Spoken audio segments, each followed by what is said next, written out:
Go away. Go away, Hunter.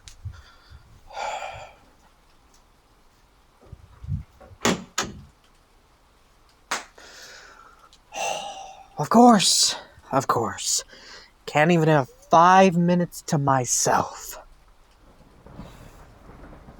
Look, there's no one out here for me to hunt. Not in weather. No need for you to play warden. And obviously, we're not going anywhere until this rain clears up. So go back inside before you catch your death. I don't feel the cold, remember? And I can't get hypothermia or much else. That makes this whole thing at least 70% less dramatic on my end. You don't have that excuse. So, shoo. I think you were dropped as a child. That or the vampire hunting concussions are stacking up. It explains a lot about your life choices. What do you even want anyway? If you're waiting for me to apologize about pretty boy over there, it's not happening. Because I don't regret it. I'd do it again in a heartbeat. I'm not gonna say I'm sorry when I'm not. It's called integrity, Hunter. I play it erratically and inconsistently. You know, it's a bitch to try to track prey in the rain. Trust me, I've taken more than a few swings at it. Like, fuck. Do you remember that one fight? Yeah, at the stadium? I swear that was the night I was gonna drain you. You dislocated your shoulder and done something to fuck your leg up. And it was only a matter of time before I caught up with you. And then it started pouring. Rain muddies the sense of humans, and you have to be practically on top of them to smell them. And the wind usually whisks away whatever's left. You're barely a yard away right now, and I can't catch your scent at all. There's no way I was gonna sniff you out that night, though trust me, I still tried. I almost caught out of past sunrise. I was up so late. That's why I came out here. I needed a break from the sensory overload. Any longer there, and I was gonna snap and eat the couple across the hall. So this is helping. It's just been a lot, being around you all the time. I went from being mostly isolated in that cell to having you right under my nose 24/7.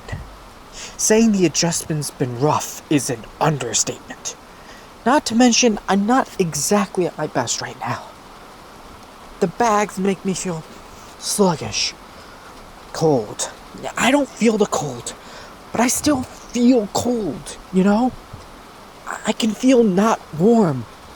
The showers help, but it feels like the heat never gets further than skin deep. Like my bones are cold. Dead.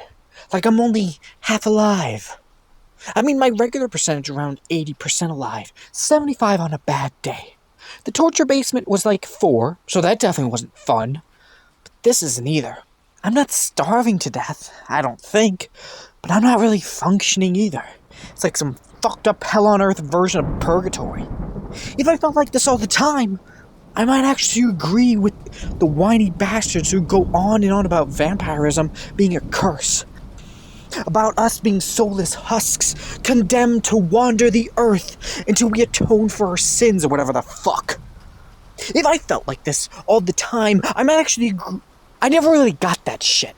I mean, how important could a soul really be if I could lose it and not even notice the difference? I can still think and talk and feel all that higher brain function stuff.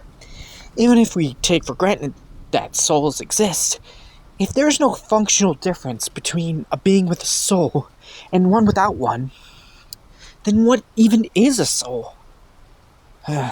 This metaphysical stuff is probably a bit above your pay grade, huh, Hunter? Not to mention depressing. Let's talk about something else. You watch any of the news before you came out? I guess a bunch of roads are flooded and there are a couple power lines down. I guess that's why they want us to shelter in place. Best guess is that the storm will pass by tomorrow. But I don't trust weathermen further than I can drink them, though, so... More or less. Anyway, it should give us a lot of time to plan the next leg of our trip, at least. Not sure how much good it'll do us, though. I've been trying to brainstorm ways we could avoid ever having to stop at another gas station. And so far, the only one I can think of is switching to an electric car. Yeah, I didn't think you'd go for it either. Back to the drawing board. I'm not really, getting the same engagement from you as usual. With the banter. Right. Still tired. I guess it's a good thing we're getting some downtime. You'll be back to your ornery self soon enough, I'm sure. You're sure it doesn't have anything to do with what I... Holy shit. What? What do you mean, what? Hunter, look at yourself. You're shivering. Fuck, I should have known you'd been too stubborn to just go back inside when you got cold. Come on, pack it in. Turn your ass around. We're getting you warmed up. Okay.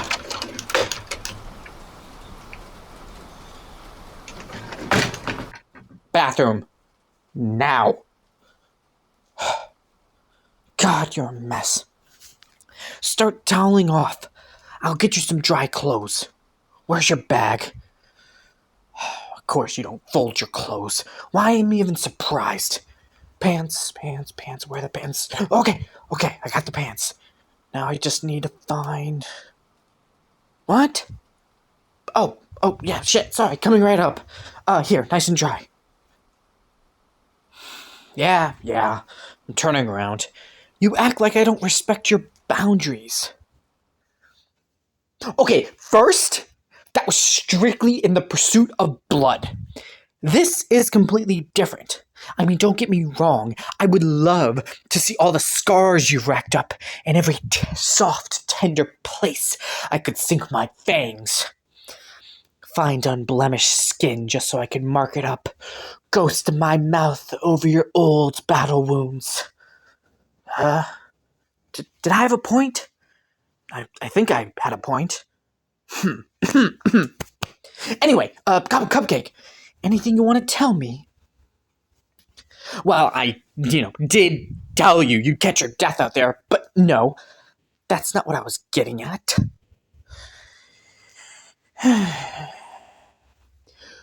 Well, I found this card in your bag.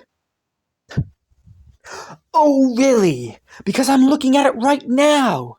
Happy 10th birthday.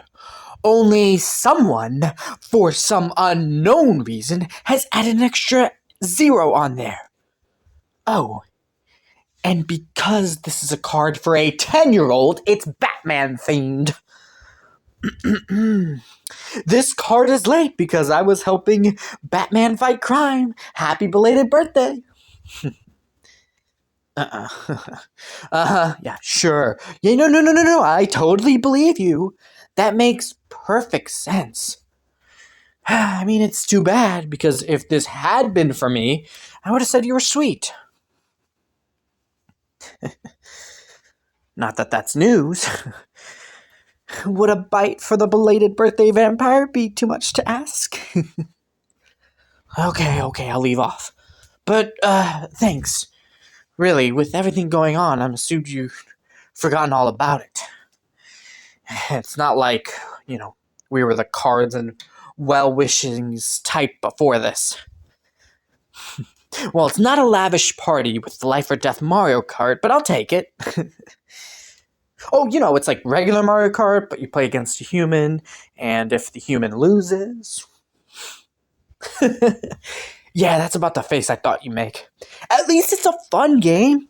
I mean, if it's going to be your last, I could be a real bastard and make them play poker instead. Not a great game to play against an opponent who can hear your heartbeat. Speaking of dinner, I think the kitchen's only going to be open for another half an hour or so. You should order some food before they close up. Listen, I can grab a bag later. We just got you dry. I'm not having you walk out into the rain and again so soon. Of course, if you're okay with me going out to the car unattended. That's what I thought. Call room service. I can at least wait until after you're done eating. And, cupcake? Never mind. It's nothing. Just, I'm gonna dry off, okay? I can't get changed yet, but I can at least not drip on everything. Going on to the balcony was a calculated decision, okay? I was on the verge of making some unimproved nutritional choices. Between getting shot with a dart and dealing with wet clothes for a while, it was no contest. By the way, you should order something high in iron. Hey! Your aim's getting worse, Hunter! Bye!